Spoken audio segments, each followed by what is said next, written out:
Shalom à tous. Rappelez-vous, dans le dernier épisode de Luc 10, nous vous avions partagé comment Dieu avait agi puissamment dans la vie de José, alors au crépuscule de sa vie terrestre, à travers la nouvelle naissance. José a été profondément transformé par Jésus, et cette transformation n'est pas restée sans impact. Sa fille, ma belle-sœur, et son beau-fils, mon beau-frère, qui étaient alors perdus dans des pratiques ténébreuses, ont fini, eux aussi, par plier le genou devant le Seigneur. Aujourd'hui, je veux vous raconter comment le Saint-Esprit les a convaincus de péché, de justice et de jugement. Comment ils ont abandonné leur culte à Satan. Peu de temps après les obsèques de José, sa fille et son mari ont voulu en savoir plus sur ce fameux Jésus. Ce Jésus qui a transformé leur père. Ce Jésus qui nous accompagne, mon épouse et moi, depuis de nombreuses années. Ce Jésus qui, même dans le deuil, nous a gardés dans la paix et dans la joie. Je vous propose de découvrir comment Dieu les a arrachés des ténèbres.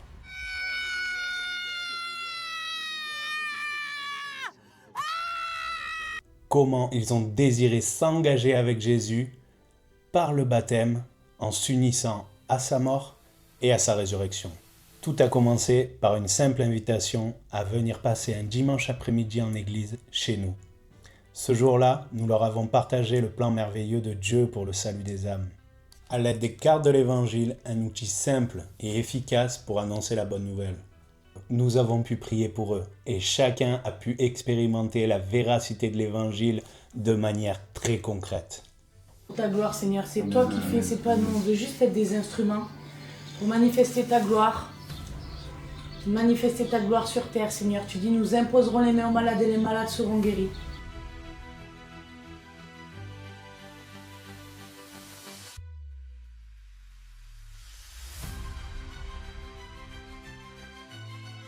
Un réalignement total. Un réalignement total maintenant dans le nom de Jésus. Un réalignement total maintenant dans le nom de Jésus-Christ. Ah ouais. Mon beau-frère a été guéri d'un mal de dos chronique. Et dès le lendemain, il a obtenu un travail.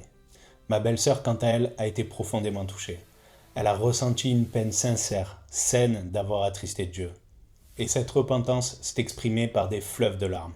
Quand Marie-Sarah elle a voulu prier pour que ma douleur elle s'en aille, j'ai ressenti un bien-être d'un coup. Mais j'ai pleuré, hein. Toutes les larmes de mon corps elles sont tombées en même temps. Et en fin de compte, maintenant on peut prononcer le nom de mon père, je pleure plus. Maintenant même quand je vais au cimetière, c'est plus pareil. Je vais au cimetière, j'enlève les fleurs fanées, je remets des fleurs nouvelles. Mais j'ai plus la douleur, le cœur brisé ou quoi. Maintenant, je suis libre. Elle a aussi été bouleversée par des paroles de connaissance qu'une amie à nous présente ce jour-là a eues pour elle. Avec ces quelques mots, Dieu lui parlait personnellement.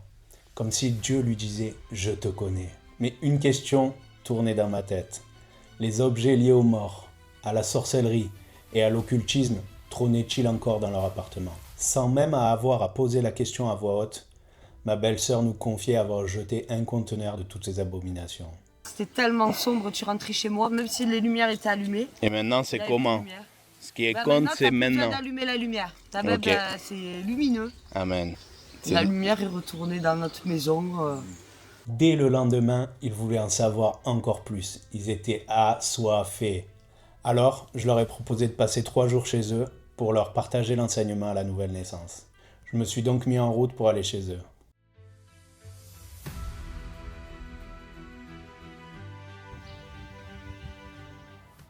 Pendant ces 3 jours, nous avons étudié et approfondi ensemble la Bible, la création, la chute. Comme on a vu au commencement, l'homme il avait 2 arbres face à lui. Tu peux manger de tout ce que tu veux. Celui-là ne touche pas. Si tu touches, si tu manges, tu meurs.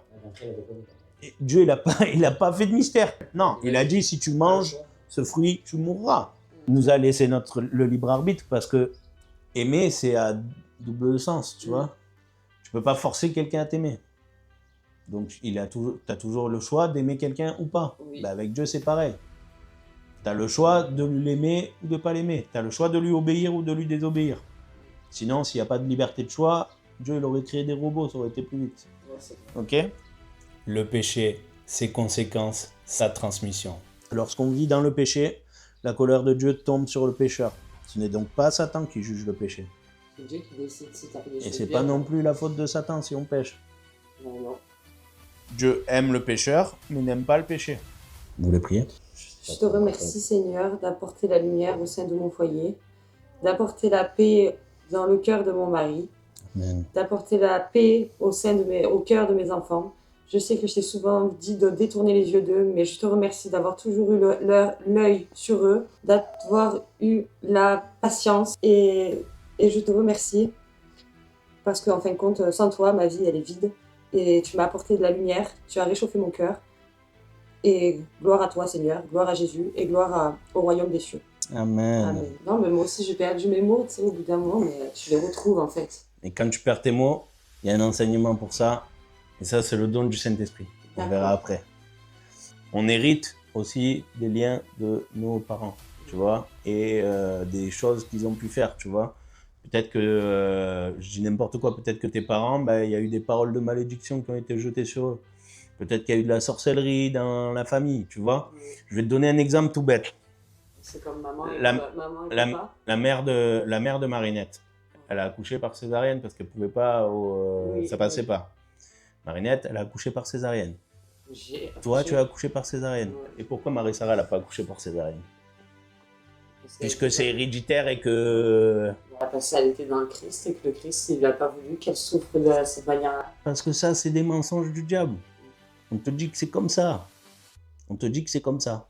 Que dans ta famille, ce sera comme ça. Donc, on crée une réalité, en fait, tu vois.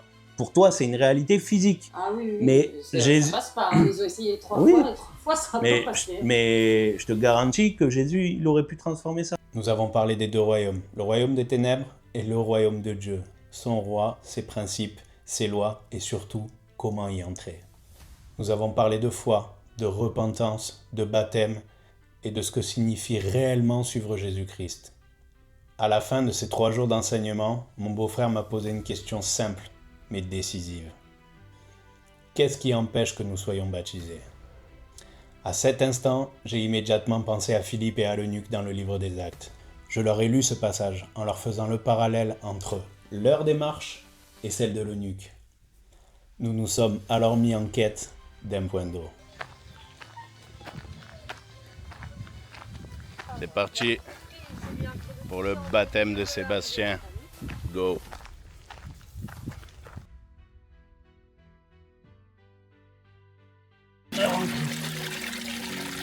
Je suscite en Christ. À me remplir de l'intérieur. Continue.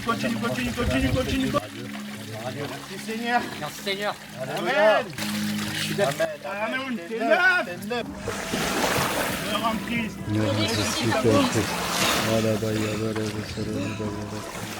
Aujourd'hui, ils avancent avec Jésus. Ils le suivent de progrès en progrès, sans se retourner. Si toi aussi, tu veux en savoir plus sur Jésus, découvrir son royaume et comment y entrer, ou apprendre à annoncer l'évangile avec simplicité et efficacité pour être un disciple actif, je t'invite à t'abonner à cette chaîne. Tu trouveras également plusieurs moyens de nous contacter dans la description de cette vidéo. N'hésite pas à nous écrire. Dieu a un plan merveilleux pour ta vie et ce témoignage peut aussi devenir le tien. Sois béni.